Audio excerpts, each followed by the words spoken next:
جناب محمد مصطفیٰ صلی اللہ تعالی علیہ وآلہ وسلم کی بارگاہ میں گل ہے عقیدت پیش کرنے کے بعد السلام علیکم ورحمۃ اللہ وبرکاتہ۔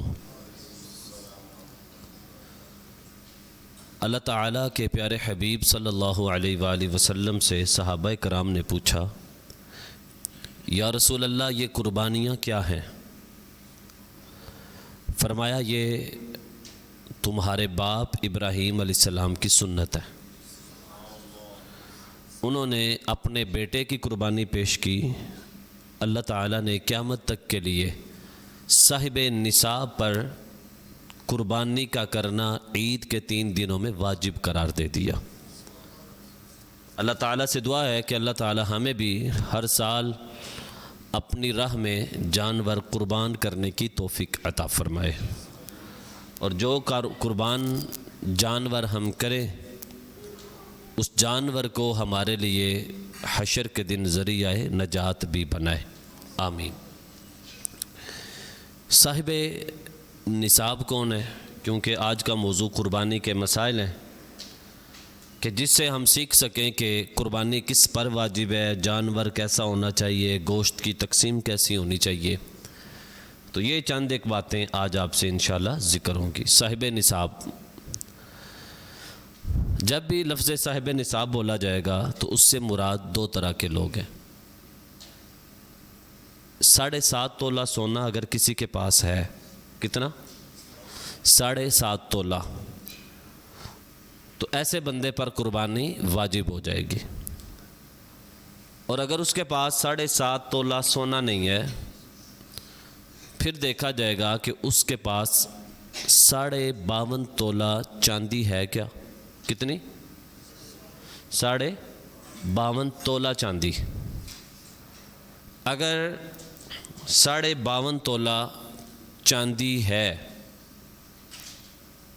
تو اس پر بھی قربانی واجب ہو جائے گی، اور اگر 52.5 تولہ چاندی نہیں ہے تو پھر تیسری چیز آئے گی کہ ایسے بندے کے پاس کیا مال ہے، تجارت کا پیسہ، کرائے کا دیا ہوا مکان، یا ایکسٹرا جو چیزیں ہیں ان کی قیمت اگر ملائی جائے تو وہ 52.5 تولہ چاندی کی قیمت کے برابر ہو، تو ایسے بندے پر بھی قربانی کیا ہو جاتی ہے؟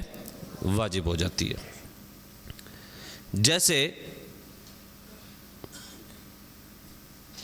آج کے دن چاندی کی جو قیمت ہے 52.5 تولہ چاندی کی، وہ بنتا ہے 612.36 612.36۔ اگر اتنے گرام چاندی ہو تو 2025 میں آج کی قیمت کے برابر اس کا جو ریٹ ہے وہ ہے 1,78,000 روپے۔ 1,78,000 روپے یہ چاندی کی 52.5 تولہ کی قیمت بنتی ہے۔ اگر کسی بندے کے پاس 1,78,000 روپے ہوں، یا اس کے پاس تجارت کا مال ہے جس کی قیمت اتنی بنتی ہے، بات سمجھ رہے ہیں آپ نا؟ یہ جو چیزیں ہیں اگر اتنی مالیت اس کے پاس ہے تو اس پر قربانی کیا ہو جائے گی؟ واجب ہو جائے گی۔ اور ایسے مال پر سال کا گزرنا بھی شرط نہیں ہے۔ اسی طرح زکوٰۃ اور قربانی کے نصاب میں 2 بنیادی فرق ہیں۔ زکوٰۃ کے اور قربانی کے نصاب میں 2 بنیادی طور پر فرق ہیں۔ زکوٰۃ کی ادائیگی صاحب نصاب بننے کے 1 سال بعد فرض ہوتی ہے، یعنی میں آج اگر صاحب نصاب ہوا ہوں تو ٹھیک 1 سال کے بعد مجھ پر زکوٰۃ واجب ہوگی، فوراً سے نہیں۔ جبکہ قربانی واجب ہونے کے لیے سال گزرنا شرط نہیں ہے، بلکہ عید والے دن، پہلے دن، دوسرے دن، تیسرے دن، جب تک قربانی کا وقت ہے، تینوں اوقات میں جب بھی بندہ کسی بھی وقت اگر صاحب نصاب ہو جائے گا تو اس پر قربانی واجب ہو جائے گی اور اس پر ادائیگی ضروری ہو جائے گی۔ بات سمجھ رہے ہیں آپ؟ بات سمجھ رہے ہیں نا؟ قربانی کے 3 دنوں میں کسی بھی وقت مذکورہ بالا شرائط پائی جائیں تو قربانی واجب۔ دوسرا، زکوٰۃ صرف بڑھنے والے مال، سونا چاندی بشمول نقدی سامان تجارت پر لازم ہوتی ہے، جبکہ قربانی واجب ہونے کے لیے بڑھنے والا مال ضروری نہیں ہے۔ قربانی کے نصاب میں بنیادی ضروریات زندگی سے زائد تمام چیزیں شمار کی جاتی ہیں، جیسا کہ سونے کی قیمت بھی بڑھتی ہے، چاندی کی قیمت بھی بڑھتی ہے، مال کی قدر بھی بڑھتی ہے، تجارت کی قیمت بھی بڑھتی ہے۔ اگر گھر میں بستر پڑا ہوا ہے ایکسٹرا تو ظاہر ہے ایسی چیز کی قیمت بڑھتی نہیں بلکہ کم ہوتی ہے، ایسے ہی ہے نا۔ برتن ہے تو برتن کی قیمت کم ہوتی ہے ایک زیادہ، جو میرے گھر میں ضرورت سے زائد پڑے ہوئے ہیں۔ یہ زکوٰۃ کے لیے ان کی قیمت نہیں دیکھی جائے گی، لیکن قربانی کے لیے ان کی قیمت کا دیکھنا کیا ہے؟ ضروری ہے۔ قربانی میں ان کا دیکھنا کیا ہے؟ بات سمجھ آ رہی کہ نہیں آ رہی؟ بات سمجھ آ رہی کہ نہیں آ رہی؟ تو یہ ہے صاحب نصاب کی تعریف جو میں نے مختصر سے وقت میں آپ کو سمجھا دی ہے۔ اس کی مزید تفصیل کی ضرورت ہو تو بندہ ناچیز حاضر ہے، آپ پوچھ سکتے ہیں۔ ابھی بھی کسی نے کوئی پوچھنا ہو وہ بات پوچھ سکتا ہے، کسی کے ذہن میں کوئی سوال ہو اس کے حوالے سے۔ آگے چلیں۔ کس جانور کی قربانی کی جائے گی؟ اب یہ اگلا سوال کہ قربانی تو مجھ پر واجب ہے، اب میں نے قربانی کرنی کس کی ہے؟ کیا میں مرغی کر دوں؟ کیا میں ہرن کر دوں؟ سوال ہے۔ یا میں نے بکری کرنی ہے، میں نے گائے کرنی ہے، میں نے اونٹ کرنا ہے؟ کیا چیز واجب ہے؟ کس جانور کی قربانی کروں گا تو اللہ میری قربانی قبول فرمائے گا؟ تو اس کے لیے 3 بنیاد، بکری، گائے اور اونٹ۔ بکری، گائے اور اب بکری کی جنس میں جو چیزیں آتی ہیں، بھیڑ، دمبا، بکرا، بکری، دمبی، دمبا، بھیڑ نر مادہ دونوں، ان تینوں کی قربانی کیا ہے؟ جائز ہے۔ ان تینوں کی قربانی کیا ہے؟ لیکن ان کی قربانی تب جائز ہوگی جب یہ 1 سال کے پورے ہوں۔ 1 سال کے اگر دمبا، بھیڑ، بکری کی بات نہیں، دمبا 6 ماہ کا ہے، 7 ماہ کا ہے، 8 ماہ کا، یعنی 6 ماہ سے کم نہیں، 6 ماہ یا اس سے اوپر ہے، اور وہ دور 1 سال کے جانوروں میں کھڑا ہوا نظر آئے تو وہ 1 سال کا ہی لگے، تو اس کی بھی قربانی کیا ہے؟ جائز ہے۔ اس کی بھی قربانی کیا ہے؟ جائز ہے۔ اس سے اوپر ہو وہ تو پھر بدرجہ اولا جائز ہو جائے گی۔ اب آ جاتے ہیں گائے کی طرف۔ اب گائے کے اندر جب گائے کا ذکر کیا جائے گا تو اس میں نر مادہ دونوں، اور بھینس جو ہے وہ بھی گائے کے زمرے میں ہی آتی ہے۔ گائے بھینس دونوں، نر ہوں یا مادہ ہوں، دونوں کی قربانی کرنا کیا ہے؟ جائز ہے۔ لیکن کب؟ جب ان کی عمر 2 سال مکمل ہو۔ جب ان کی عمر 2 سال مکمل ہو۔ ہاں، اگر ان کی عمر 1 دن بھی کم ہے اور آپ ذبح کرنے لگے ہیں تو آپ کی قربانی جائز نہیں ہوگی۔ پورے 2 سال کا ہونا ضروری ہے۔ پورے 2 سال کا ہونا، اگر 1 دن بھی کم ہوگا تو قربانی جائز ہے۔ بات سمجھ آ گئی؟ تیسرے نمبر پہ کون سا جانور ہے؟ اونٹ۔ کون سا جانور ہے؟ کون سا؟ سب بولے کون سا؟ اونٹ۔ اب اونٹ نر ہو یا مادہ ہو، نر ہو یا، دونوں کی قربانی جائز ہے۔ البتہ اونٹ کی قربانی تب جائز ہوگی جب اس کی عمر پورے 5 سال ہوگی۔ پورے 4 سال 11 مہینے 29 دن، 1 دن بھی کم ہوا تو ایسے اونٹ کی بھی قربانی جائز نہیں ہے۔ اس کی پورے 5 سال عمر ہونا ضروری ہے۔ بات سمجھ رہے کہ نہیں سمجھ رہے؟ آپ منڈی کا چکر لگائیں، تو جہاں خریدنے والا کم پیسوں کی وجہ سے بڑا جانور لینے کی کوشش کرتا ہے، وہیں بیچنے والا بھی 2 نمبری کر رہا ہوتا ہے. تو بیچنے والا اور دینے والا دونوں ایک دوسرے کو دھوکے میں رکھتے ہیں. اور میں نے عموماً یہ دیکھا ہے 2 3 4 سال کا اونٹ بھی مارکیٹ میں 5 سال کا شو کر کے بیچا جا رہا ہوتا ہے. تو ایسے بندہ 2 3 4 لاکھ کا جانور خرید کر بھی کچھ حاصل نہیں کرتا. بڑا اونٹ میں کر رہا ہوں، اس کو شو کرنے سے بہتر ہے آپ 1.5 2 لاکھ 2.5 لاکھ کا بڑا جانور گائے وغیرہ کو آپ ذبح کر لیں، تاکہ قربانی تو آپ کو اللہ کے ہاں قبول کی جائے نا. اصل مقصد ہے قربانی کرنا. ہاں کسی کو اللہ نے دیا اتنا ہے کہ وہ اونٹ کر سکتا ہے، تو پھر 5 سال کا پورا اونٹ ہونا چاہیے. اور 5 سال کا صحیح جو اونٹ ہے اس کی قیمت 2 3 لاکھ نہیں ہے، اس کی قیمت 5 لاکھ سے اوپر ہے. بات سمجھ رہے ہیں آپ کے نہیں سمجھ رہے؟ تو اس لیے قربانی کرنے کے لیے ان چیزوں کا ہونا بہت ضروری ہے. نہیں کریں گے تو پھر آپ کے پیسے تو ضائع ہو جائیں گے، لیکن قربانی جائز نہیں ہوگی. دوسری بات، مثال کے طور پر میں نے 60,000 کا بکرا خریدنا ہے. اب 60,000 میں جب میں ایک بکرا اور خریدنے جا رہا ہوں تو اس کے ساتھ بکری بھی کھڑی ہے. بکری کی صحت، بکری کا گوشت بکرے سے بہتر لگ رہا ہے، تو ایسی صورت میں اس بکری کو ذبح کرنا زیادہ افضل ہے بنسبت بکرے کے. یعنی اگر مادہ نر سے اچھا ہو، مادہ نر سے اچھی ہو، بات سمجھ رہے ہیں، اس کا گوشت زیادہ ہے، اس کی صحت اچھی ہے، تو پھر نر کو ذبح کرنے سے افضل ہے مادہ کو ذبح کرنا. بات سمجھ رہے ہیں؟ اور اگر نر کا وزن، اس کی صحت اچھی ہے، تو پھر مادہ سے زیادہ نر کو کرنا افضل ہے. یہ بات سمجھ رہے ہیں کہ نہیں سمجھ رہے آپ؟ بات سمجھ رہے ہیں؟ بعض لوگ کہتے ہیں کہ پتہ نہیں بکری کی قربانی ہو نہیں سکتی. تو بکری کی، گائے کی، اونٹنی کی قربانی بالکل جائز ہے. ایسے ہی جائز ہے جیسے بکرے کی قربانی کرنا، ویڑے کی قربانی کرنا، اونٹ کی قربانی کرنا جائز ہے. بات سمجھ رہے ہیں آپ کے نہیں سمجھ رہے؟ جانور ہونا کیسا چاہیے تو یہ بھی سن لیں. مستحب یہ ہے کہ قربانی کا جانور زیادہ قیمت والا، فربا یعنی موٹا ہو، اچھا ہو، عمدہ گوشت والا ہو، اور اس میں کوئی عیب نہ ہو.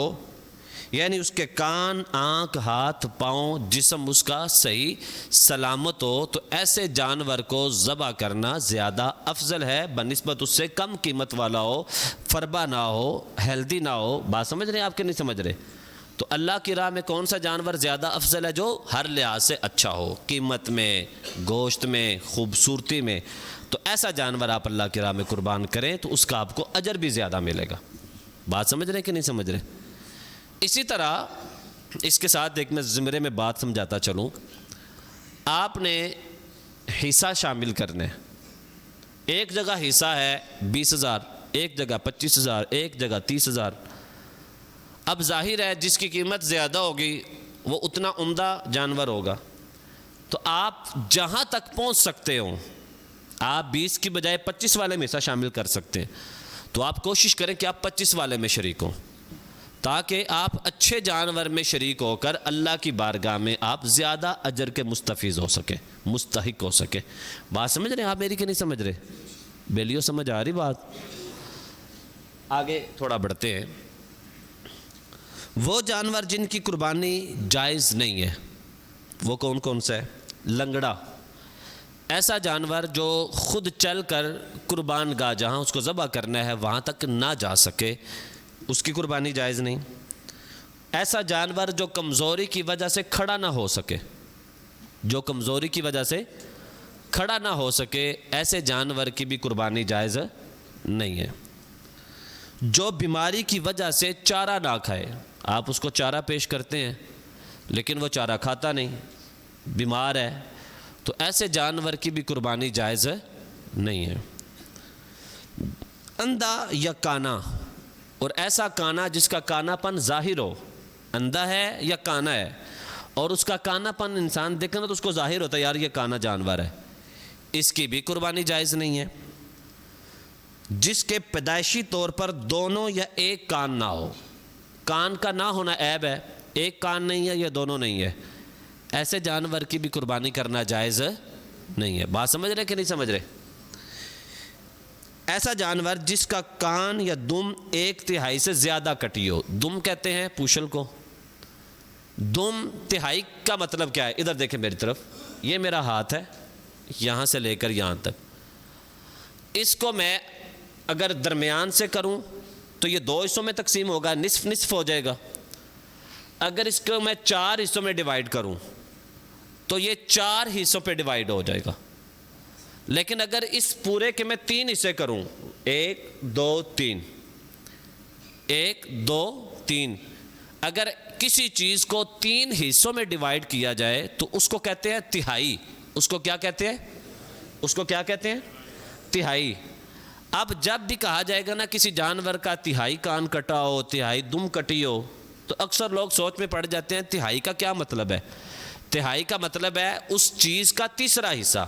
اس چیز کا یعنی اس کے 3 حصے کیے جائیں اس کے. اب جیسے 90 کا حصہ ہے تو 90 کو اگر 3 پہ ڈیوائیڈ کرے تو 30 بنے گا نا. سمجھانے کے لیے 30 بنے گا نا. اب 30 30 30 90. اب جو 30 ہے یہ تہائی 1 حصہ ہے. اگر کسی جانور کا کان یا اس کی دم 1/3 حصہ یعنی اس کا تیسرا حصہ کٹا ہوا ہو تو یا اس سے زیادہ ہو، اس کی قربانی جائز ہے. بات سمجھ گئے کہ نہیں سمجھ رہے؟ بات سمجھ رہے کہ نہیں سمجھ رہے؟ 1/3 تک ہے تو جائز ہے، تہائی سے زیادہ ہے تو پھر جائز نہیں ہے. یہ بات یاد رہے گی؟ یہ مسئلہ یاد رہے گا کہ بھول جائے گا؟ آگے، جس کی ناک کٹی ہو یا پاؤں کٹا ہو اس کی بھی قربانی جائز نہیں. جو دانت گر جانے کی وجہ سے چارہ نہ کھا سکے، اتنی عمر بڑھ گئی کہ اس کے دانت ہی گر گئے، اب وہ چارہ نہیں کھا سکتا، اس کی بھی قربانی جائز نہیں ہے. اسی طرح جس کا سینگ جڑ سمیت ٹوٹ چکا ہو، پیدائشی طور پر سینگ نہ ہو تو قربانی جائز ہے، لیکن اگر کسی کا جڑ سمیت سینگ ٹوٹ جائے تو اس کی قربانی جائز نہیں ہے. جس میں نر اور مادہ دونوں کی علامتیں ہوں. ایسا جانور جس میں نر بھی پایا جائے اور مادہ بھی. بات سمجھ رہے ہیں آپ؟ بات سمجھ رہے ہیں نا؟ ایسے جانور کی بھی قربانی جائز نہیں ہے. اسی طرح ایسا جانور جو صرف گندی چیزیں کھاتا ہو، ایسا جانور جو صرف گندی چیزیں کھاتا ہو. اسی طرح یہ توجہ کریے گا، بکری کے 2 تھن ہوتے ہیں، اونٹ گائے ان کے 4 تھن ہوتے ہیں. بکری کا 1 تھن کٹا ہو قربانی جائز نہیں ہے. گائے اونٹنی کا 1 تھن کٹا ہو تو ان کی قربانی جائز ہے. توجہ، بکری کا 1 تھن کٹا ہو تو قربانی جائز ہے. اونٹنی یا گائے کا 1 تھن کٹا ہو تو ان کی قربانی جائز ہے. کیوں؟ اس لیے کہ وہ چوتھا حصہ بنتا ہے، تہائی حصہ. ہاں، اگر کسی گائے کا اونٹنی کے 2 تھن کٹے ہوئے ہوں تو ان کی قربانی جائز ہے، ان کی قربانی پھر جائز نہیں ہوگی. بات سمجھ آ رہی کہ نہیں آ رہی؟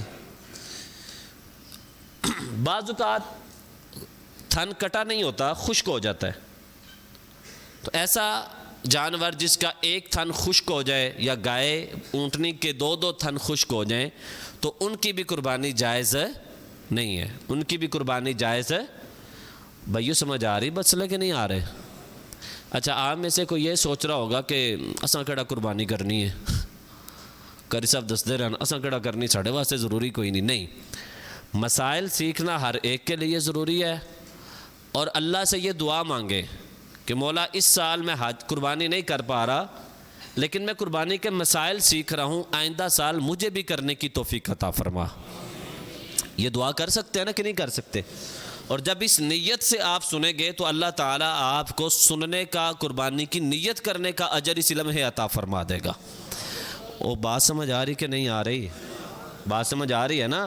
اسی لیے تو اللہ تعالیٰ نے حضور کی امت کو یہ کمال دیا ہے کہ حضور علیہ الصلوۃ والسلام کی امت نیکی کی نیت کرتی ہے، اللہ ان کو نیکی کی نیت کرنے کا بھی اجر عطا فرما دیتا ہے. اور آپ کو پتہ ہے بعض اوقات نیت کا ثواب عمل سے زیادہ ہو جاتا ہے. پتہ ہے آپ کو؟ میں نے نیت کی آئندہ سال قربانی کروں گا، عین ممکن ہے میری یہ جو نیت ہے نا قربانی کر لوں، قربانی کرنے کا ثواب تو مجھے دے گا، لیکن ہو سکتا ہے میری نیت کا ثواب زیادہ ہو، اس لیے کہ نیت پر نظر صرف میرے رب کی پڑ رہی ہے، وہ خالص ہے، وہ دکھلاوا نہیں ہے اس میں. بات سمجھ رہے ہیں آپ کے نہیں سمجھ رہے؟ تو اس لیے یہ چیزیں آپ نے توجہ سے سماعت رکھنی ہیں. اسی طرح اب کچھ چیزیں ہیں، حصے کی طرف میں آتا ہوں. بعض لوگ